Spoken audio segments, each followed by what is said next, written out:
கேட்கவா, நீ நிலவுக்கு பிறந்தவளா? கோதை வந்தே பொறுத்திரு, இன்று மலருக்கு திறப்பு விழா. உன்னை வந்து பாராமல் தூக்கம் தொல்லையே.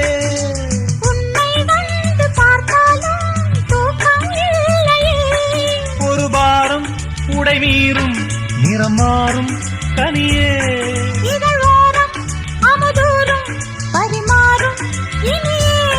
அடி தப்பி போகக் கூடாதே, அதிகாலை சுகவேளை உன் போலை வந்தது. அதிகாலை சுகவே